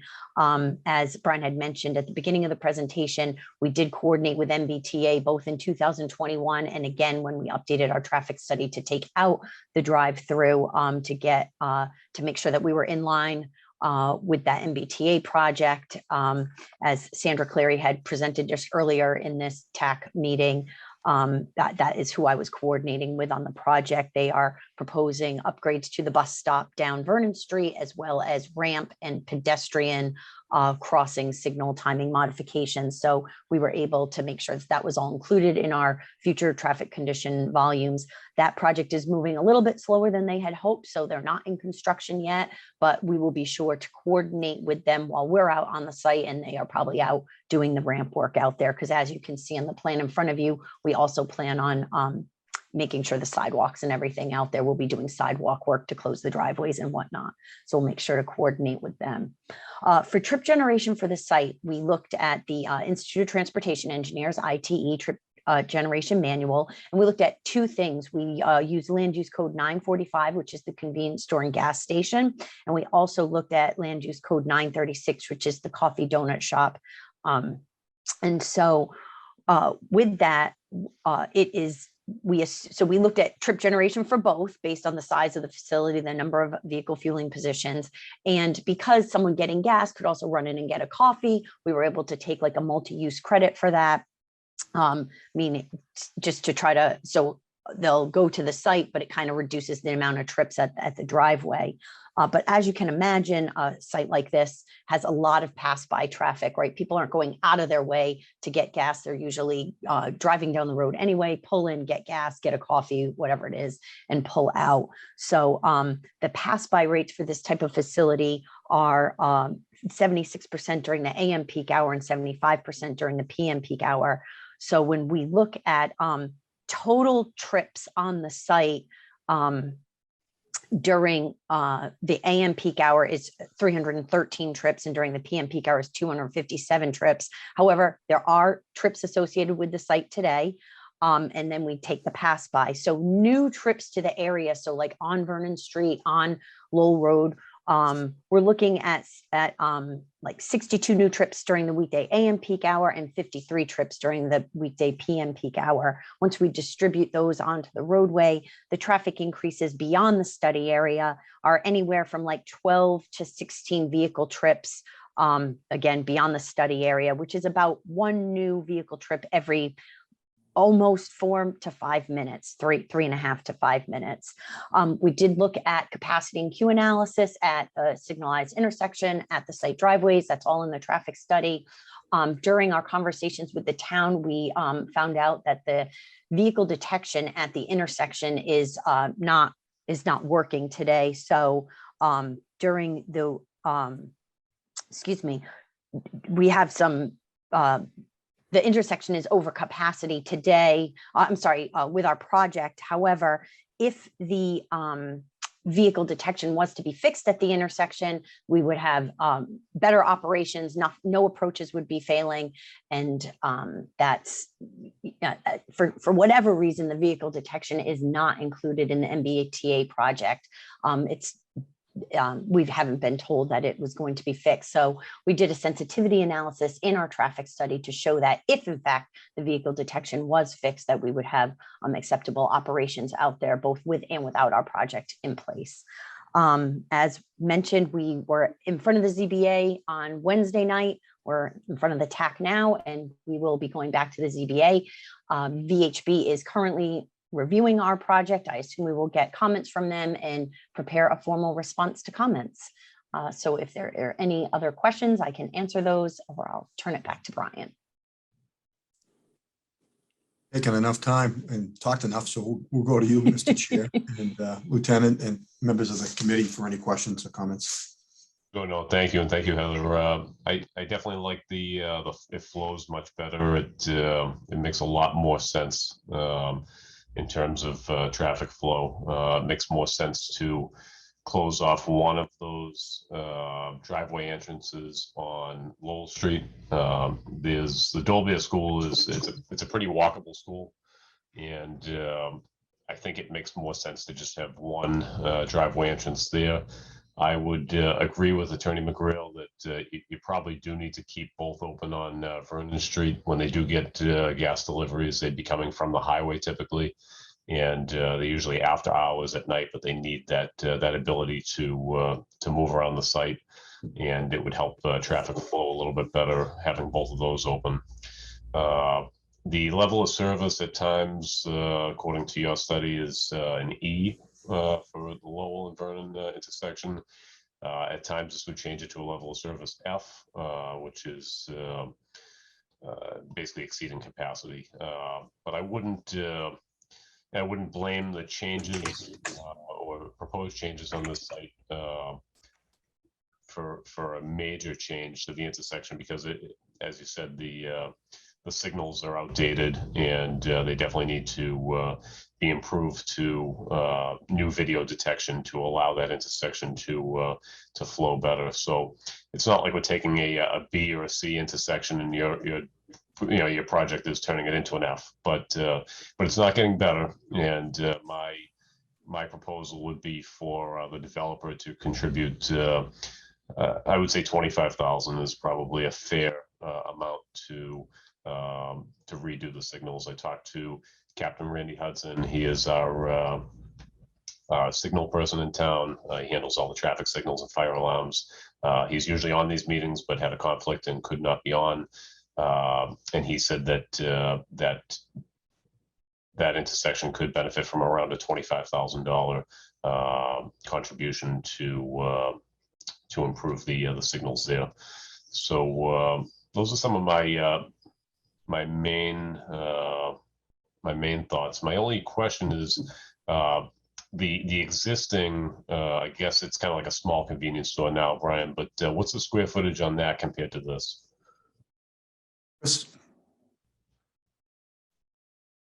Yeah, so the existing building is just under 2,000 square feet, and the new building is 5,000 square feet. But I think that the layout is just much better, even though it's a little larger. It's definitely a better layout, and it flows a lot better. It's kind of right now it doesn't make any sense whatsoever. You kind of just you enter in and you just drive around the site aimlessly. So.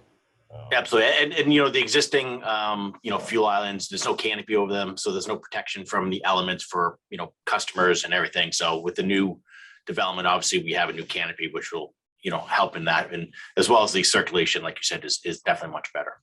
And will help with fire suppression too, right, Chris? Yes. Chief Scory. I have a question unrelated to traffic, and I apologize if this has already been stated, but will having the convenience store change the hours of operation? They are looking for 24 hours a day for operation with the proposal. Okay, thank you. Dan or Lois Benjamin. Yeah, one of my questions was already answered, but I think the landscaping is great. It's good to see some grass, shrubbery, trees in that area. But I was concerned with the selling of diesel fuel, and will that attract larger vehicles into the project? And seeing it's 24/7, I worry about the neighborhood as far as disrupting the neighborhood.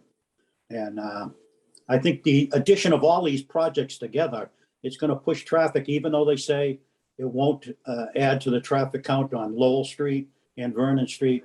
24/7, you're going to have cars coming off of 128, especially if they have any signage on 128. But that's my concerns, the diesel and attracting large vehicles and being open 24/7. I think this will be the only station in town that sells diesel.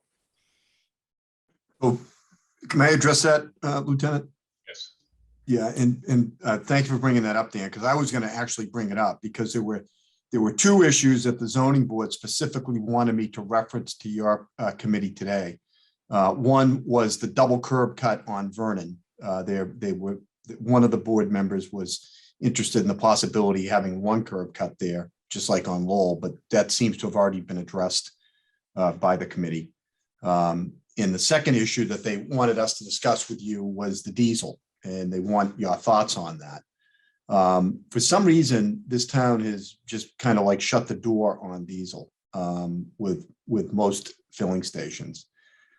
Diesel is required for automobiles. I think the reason that the door has been shut on it is because there's a concern that we're a 128 town and it's going to attract tractor trailer trucks pulling off to fill up.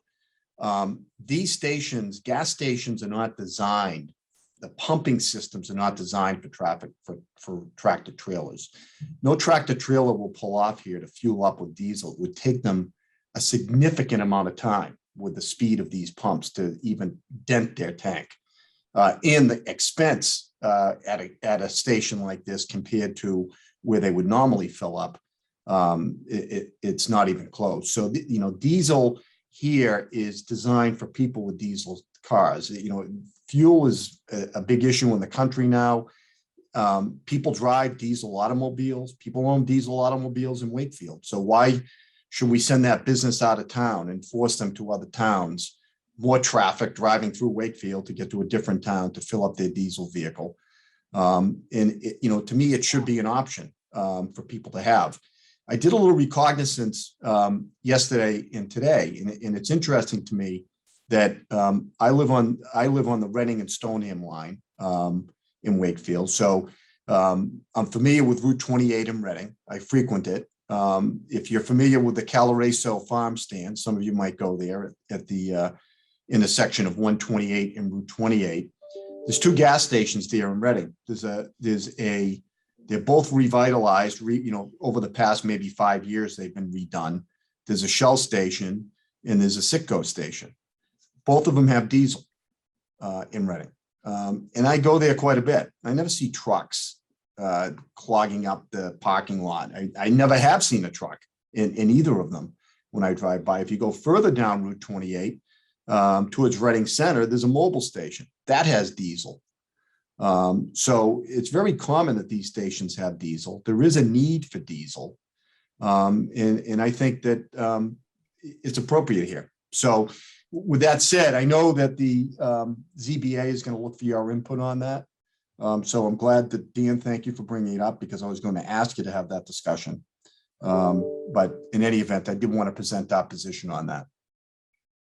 Yeah, I'm not really sure, Brian. It's from a traffic perspective, and it's tough when you look at these plans and just try to look at it under the lens of traffic, right? You kind of want to put your ZBA hat on and look at, what the impact is for noise and times and things like that. But we really have to focus on, what our goal is, and that's traffic. I am concerned about it being a 24/7 operation for the abutters, but not really so much from a traffic perspective. There'd be more quality of life, and that's something more for the ZBA to consider. So I'm not really going to give my opinion on that.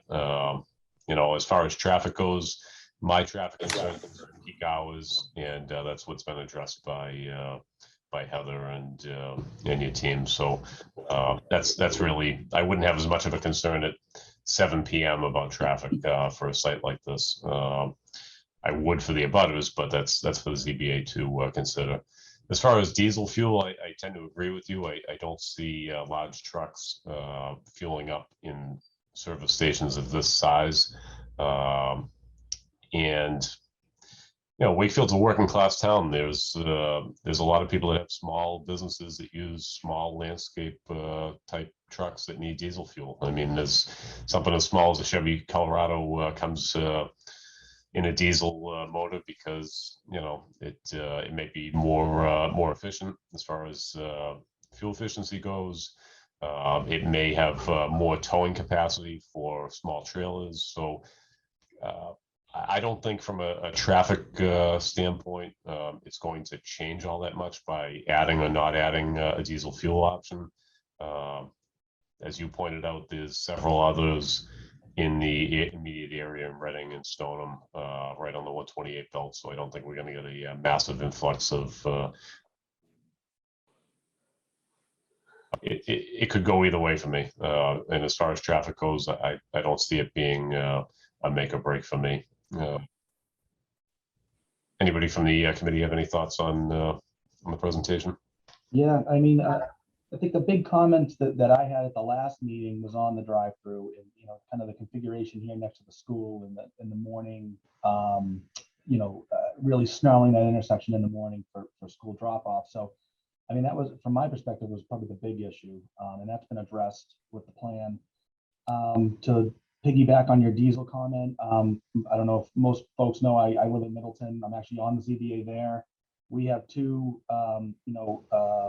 actually we have 3 gas stations. All 3 of those have diesel. I've never seen a tractor trailer in any of them. So, I wouldn't expect that. I think you're spot on, Joe, with the landscaper component. There will be some landscapers that have to fill up and they'll go there. That's what you'll see. It'll be a larger pickup truck or a smaller dump truck, something to that effect is what you'll probably see in here. Aside from that, just your standard cars, and they do have diesel cars. So I don't see that as an issue at all.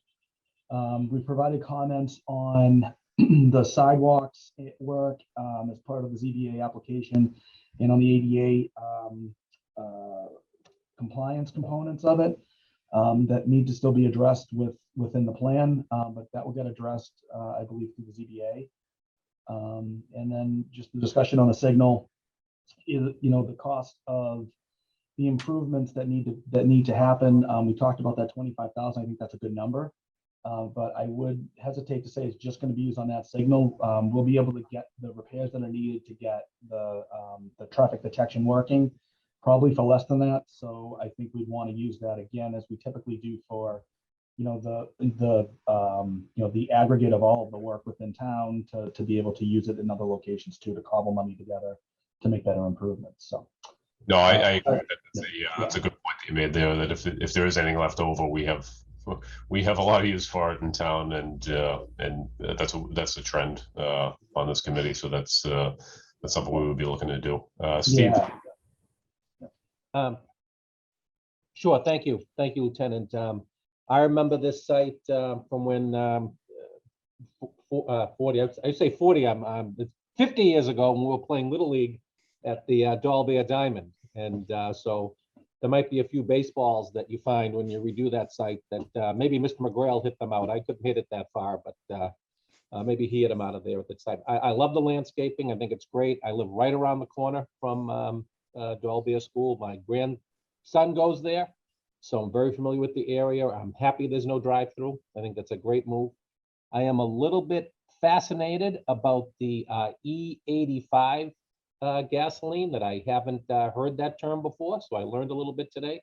And it got me thinking, when, from a corporate standpoint, and I don't know if the owners can answer this, when you think about these, let's call them refilling stations, do you think about electric charging as a future, about retrofitting your site? So geez, maybe there, I know you're selling gasoline and you're selling E85, but is there any thought corporate down the road that you have it wired or ready to go for potentially in the future? Just kind of a corporate thought, if there's a mixing of that. But I like the program. I think the curb cuts are great, and the reduction on Lowell Street. I really don't see a huge increase in traffic, and personally, I like the fact that the convenience store will be open earlier, because nothing worse than finding out that you have no coffee or no cream at 6 o'clock on Sunday morning and nothing's open in that area. I'd rather walk. So I like the plan a lot.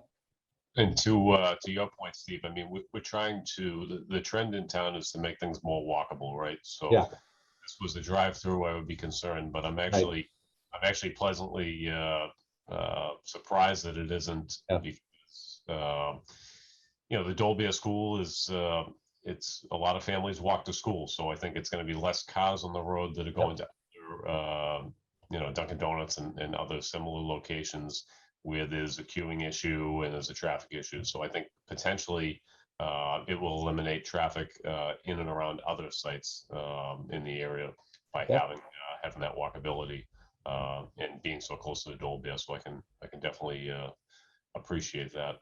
I think you're right. Chief Sullivan.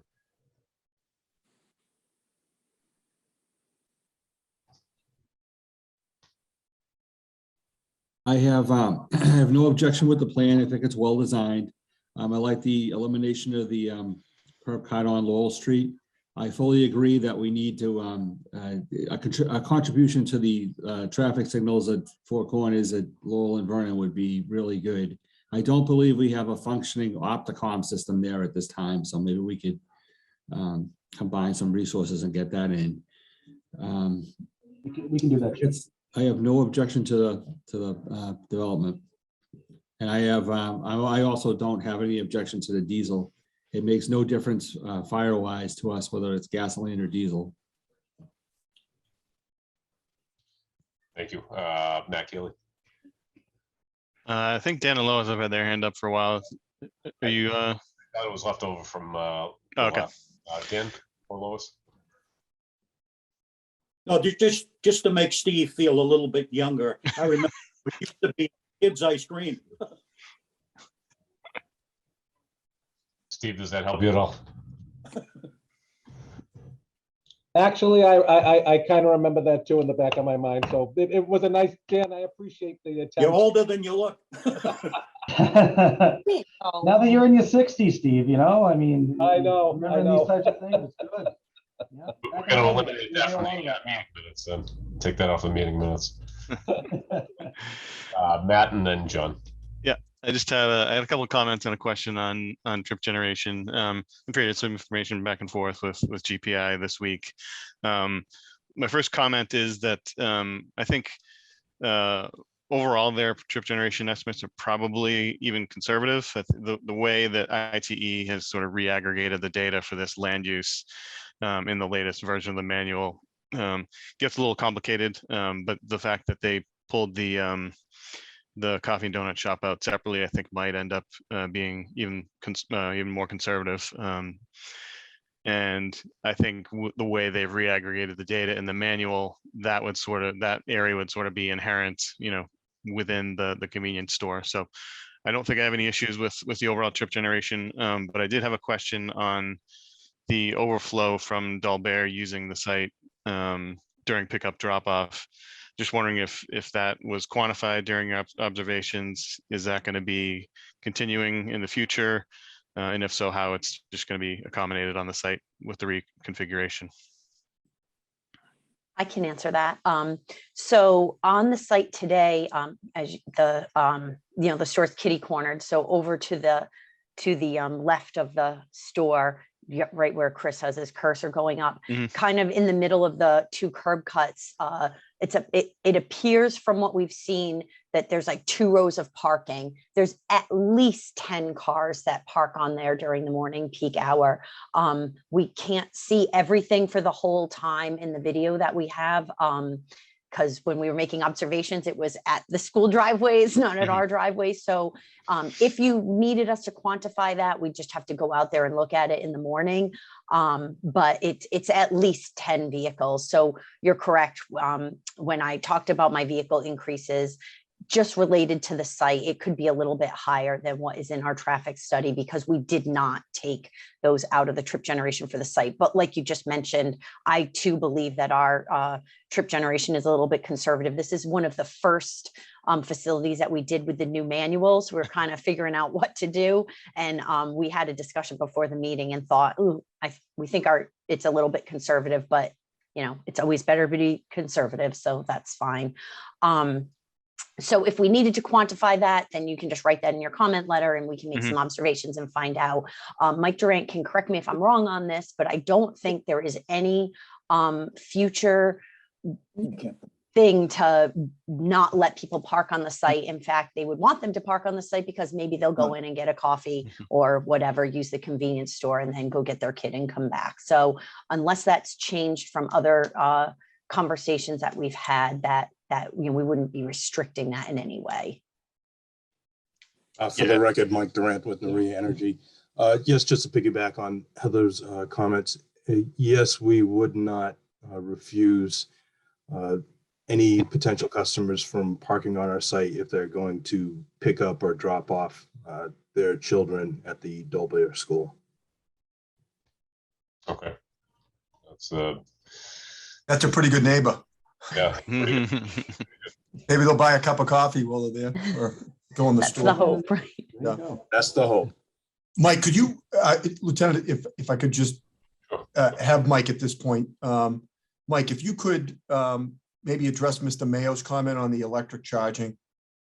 Certainly. Mike, can you turn your camera on if you don't mind, because we can't see you. Yeah. Just a moment.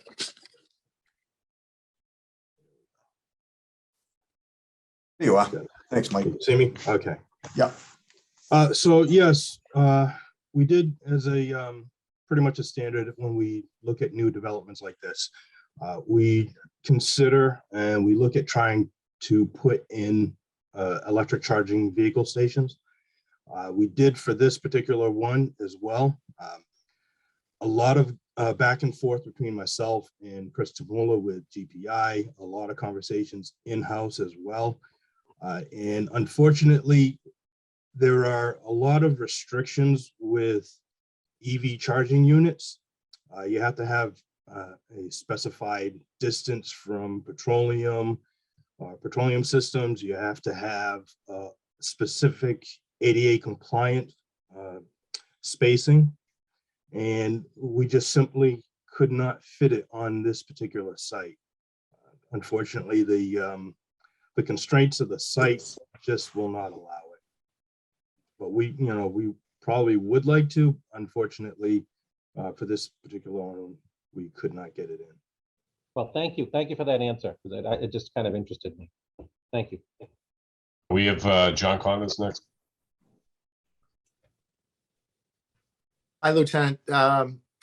Matt kind of stole my thunder with part of my comments. I also live right down the street from the site, and navigating Lowell Street during that 2 o'clock, 2:30 period in the afternoon can be really tricky. And I would probably say that 10 cars in that Shell station parking lot is very conservative. I think it might be 15 or 20, so I'm just wondering where those cars are going to go to do their pickup. It's kind of a nightmare as it is. So that was just one comment. The other thing I wanted to say, to alleviate the concern about the diesel fuel, having been a tractor trailer driver for a long time, this is not the kind of place that a 45-foot trailer is looking to fuel their truck. There are many places on 95 that are built for that without having to back up and turn around. And I just don't think that's going to be a problem for this site. Thank you, John. Brian, unless you have anything else, I'm going to turn it over to public comment if we have anybody. Any members of the public have any comments or questions regarding this agenda item?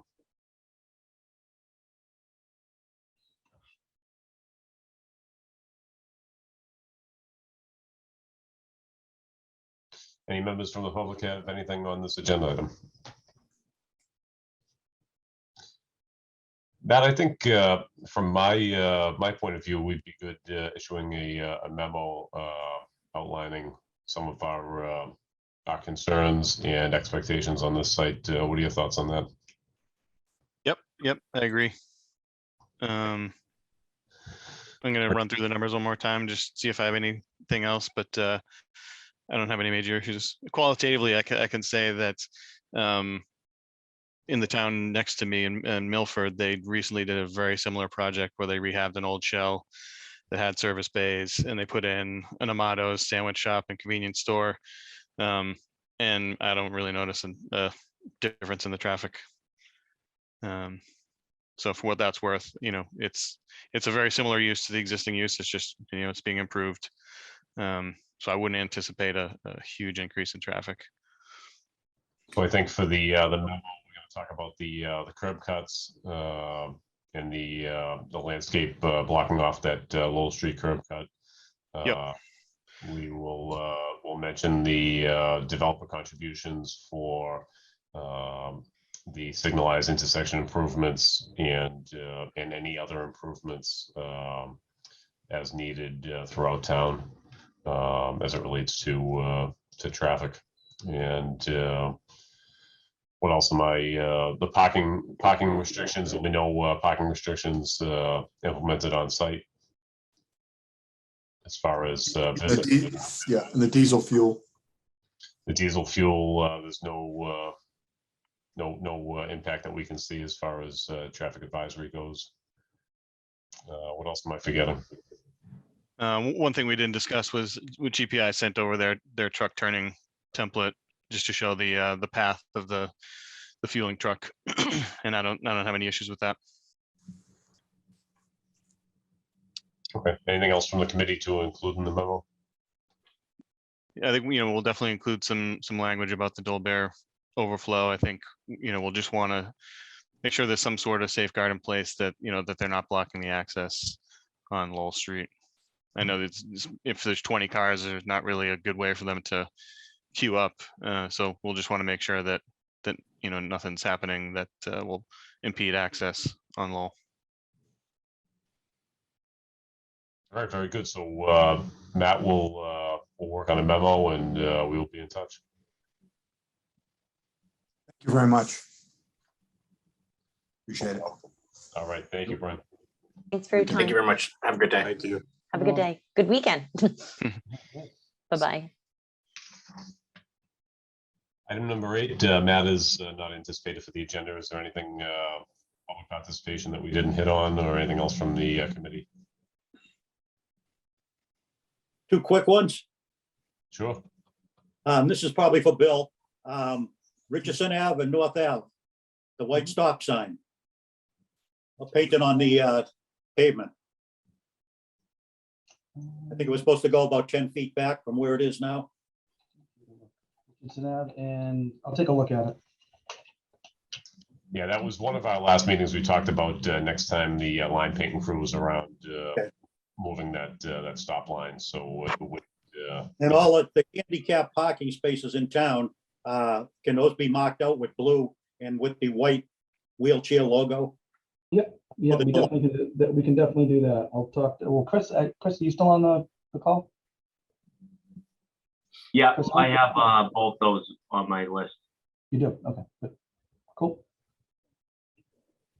all right, do I have a motion to adjourn? So move. Second.